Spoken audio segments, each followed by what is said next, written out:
Bonsoir à tous, bienvenue dans le Journal de l'Afrique. Voici les titres. En Tunisie, ils étaient encore plus nombreux que les dernières années à défiler dans les rues pour l'anniversaire de la Révolution. 5 ans déjà depuis la chute de Ben Ali, des milliers de Tunisiens qui sont venus célébrer mais aussi crier leurs revendications. William Ruto devant la CPI. Ce jeudi, c'était au tour de ses avocats de prendre la parole pour la défense du vice-président kényan. Il n'y a aucune preuve, le dossier est vide et il faut abandonner les charges. William Ruto est poursuivi pour crime contre l'humanité lors de la crise post-électorale de 2008 au Kenya. Et puis le clan Lamine Diack à nouveau mis en accusation par l'agence antidopage. L'un des fils du Sénégalais a été placé sur la liste des personnes les plus recherchées par Interpol. Vous allez l'entendre, les réactions vont de la déception à la consternation à Dakar. Mais on commence avec cette dernière information. Alors que l'OMS avait décrété la fin de l'épidémie d'Ebola au Libéria et en Afrique de l'Ouest, cette annonce du ministre de la Santé de Sierra Leone qui pourrait changer la donne. Il y a un cas suspect d'Ebola dans le pays qui vient d'être découvert. Des analyses sont en cours sur cette personne décédée dans le district de Tonkolili pour voir s'il s'agit bien du virus Ebola qui est en cause de ce décès. La vigilance reste donc de mise, comme l'avait stipulé l'Organisation mondiale de la santé. C'était le 14 janvier 2011. Zine El Abidine Ben Ali prenait la fuite. La révolution était consommée en Tunisie. 5 ans plus tard, malgré la crise économique et la morosité ambiante, des milliers de Tunisiens ont marqué avec fierté ce 5e anniversaire. Les précisions de Sandro Lutiens sur place à Tunis. Ils sont nombreux à être venus aujourd'hui sur l'avenue Bourguiba, plus encore que les dernières années. Ce 14 janvier 2016 a mobilisé les Tunisiens. Ils sont venus pour célébrer, mais aussi pour se rassembler en une mosaïque de revendications différentes. Ma revendication se résume en un mot seul, c'est la méritocratie. On n'a pas nos droits en entrant dans un poste de police ou en allant dans la rue. Il y a 6 blessés de la révolution qui sont paraplégiques. Et que voilà, notre État, la tunisienne, n'a rien fait pour eux. C'est la nouvelle première force politique du pays, le parti islamiste Ennahda, qui a le plus mobilisé aujourd'hui grâce à un programme musical de qualité, et ce, en l'absence du parti Nida Tounes, un parti qui a subi de nombreuses défections ces dernières semaines, qui a également perdu sa majorité relative au Parlement. Et c'est dans un contexte politique compliqué, avec un gouvernement fragilisé, que a eu lieu ce 14 janvier 2016. Mais les Tunisiens n'en ont pas pour autant oublié les slogans de leur révolution. Cela fait plus de 20 mois qu'elles ont disparu, les 219 lycéennes enlevées à Chibok dans le nord du Nigeria.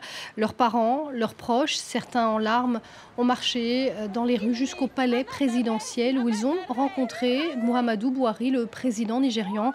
Au terme de cette rencontre, le chef de l'État a fait une annonce. Il a ordonné une nouvelle enquête sur ce rapt revendiqué par Boko Haram. Le Nigeria qui plongeait dans la crise économique en raison de la chute des cours du pétrole. La Banque centrale a pris des mesures pour tenter de préserver la monnaie nationale. Une décision dont l'efficacité est mise en doute. Le récit de Nicolas Germain. Les difficultés économiques du Nigeria ont commencé à l'été 2014 avec la chute du prix du pétrole. Le pays est le premier producteur d'or noir en Afrique, c'est la première économie du continent. La vente de pétrole représente 95% de ses réserves en devises. C'est pour cette raison que cette semaine, la Banque centrale a annoncé qu'elle cessait ses ventes directes de dollars au bureau de change. Le but est de protéger la monnaie nationale, le Naira, et de conserver un maximum de réserves en devises. La décision fait débat parmi les économistes.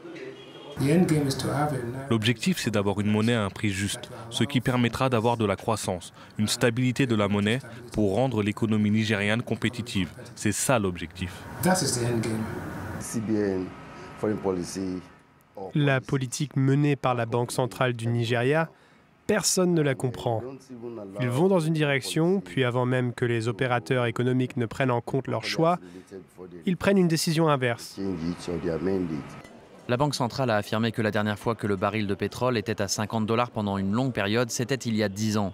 Aujourd'hui, le Nigeria essaye de diversifier son économie pour dépendre moins du pétrole et davantage de l'agriculture et de l'industrie manufacturière. Il n'y a pas de preuve, le dossier du procureur s'est effondré. Il faut abandonner les charges comme pour le président Kenyatta. Voilà en substance les propos de la défense de William Ruto à la CPI. Le vice-président kényan a comparu aujourd'hui à La Haye où il est poursuivi pour des violences lors de la crise post-électorale de 2008. Stéphanie Mopa, notre correspondante, a assisté au débat à La Haye. Une fiction, un scénario hollywoodien, ce sont les termes employés par l'avocat de William Ruto pour décrire le dossier de l'accusation. Au cours de l'audience d'aujourd'hui, il a rappelé ce qu'avaient fait les avocats de son co-accusé, Joshua Sang, hier. Il a assuré que les violences de 2007-2008 n'étaient pas planifiées, mais qu'elles avaient été au contraire spontanées. À ce titre-là, il estime donc qu'il n'y a pas eu de crimes contre l'humanité, mais des crimes de droit commun, et que c'est à la justice kenyane de juger ce dossier et non à la CPI. L'avocat s'est ensuite attaché à démonter les témoignages présentés par l'accusation au cours de ce procès qui avait commencé en septembre 2013 et pour lesquels la défense estime qu'il n'y a même pas lieu de répondre, même pas lieu d'appeler ses propres témoins. Il faudra encore attendre plusieurs semaines avant que les juges décident si oui ou non William Ruto et Joshua Sang doivent être acquittés ou si au contraire, la défense devra présenter des contre-preuves face au dossier de l'accusation. Stéphanie Maupas à La Haye. À Brazzaville, après 6 jours de réunion, l'opposition s'est finalement mise d'accord. Elle ne boycottera pas la présidentielle avancée au 20 mars prochain, mais elle pose des conditions, notamment la mise en place d'une commission électorale réellement indépendante, réunie au sein du FROCAD et de l'Initiative pour la démocratie au Congo. L'opposition n'a pas encore pu s'entendre sur une candidature unique. Écoutez à ce sujet le président de cette coalition, Charles Boao. Nous regarderons froidement, dans l'intérêt de notre famille politique, la meilleure stratégie pour nous de pouvoir gagner à cette élection présidentielle. La stratégie de la candidature unique n'est donc pas exclue, elle est même pressante. La possibilité d'avoir quelques candidatures, pas 10, pas 5, 2, 3, en fonction de la manière dont nous lirons le comportement du corps électoral, nous permettront de tirer la conclusion qu'il le faut et à temps. Charles Boao, responsable de la coalition de l'opposition. En Gambie, le président fait marche arrière. Les femmes ne sont plus obligées de porter le voile dans les administrations. Le décret qui leur imposait depuis le début de l'année de se couvrir la tête a été abandonné. C'est ce qu'a annoncé la présidence de ce pays, devenu un État islamique depuis le mois de décembre. Et on en vient à l'affaire Lamine Diack. Nouvel épisode. Le clan du Sénégalais est au centre de nouvelles accusations de l'agence antidopage. L'un de ses fils, Papa Massata Diack, a été placé par Interpol sur sa liste des personnes les plus recherchées, et ce à la demande de la France. Il se trouverait au Sénégal, où l'affaire s'est transformée en scandale politique. De l'argent sale aurait été utilisé pour financer l'opposition. Ce nouvel épisode est donc très commenté dans les rues de Dakar. Écoutez. Diack, c'est un père pour tous les Sénégalais. Franchement, il nous a déçus parce qu'on croyait que c'est un honnête homme et il a pris de l'argent des pays européens. Mais c'est pour ça qu'il nous a déçus et il a incriminé tous les Sénégalais. Ça fait très mal, c'est une trahison.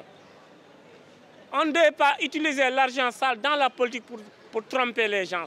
Je me voyais à travers Lamine Diack par rapport à l'éthique du sport sénégalais africain.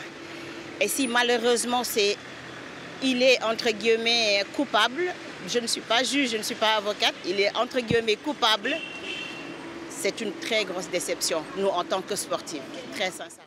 Des propos recueillis par Sarah Sacco, notre correspondante à Dakar.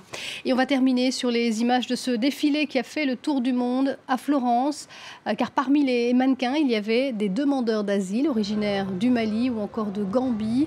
Une initiative de la Fondation Pity pour lutter contre les stéréotypes en pleine crise des migrants en Europe.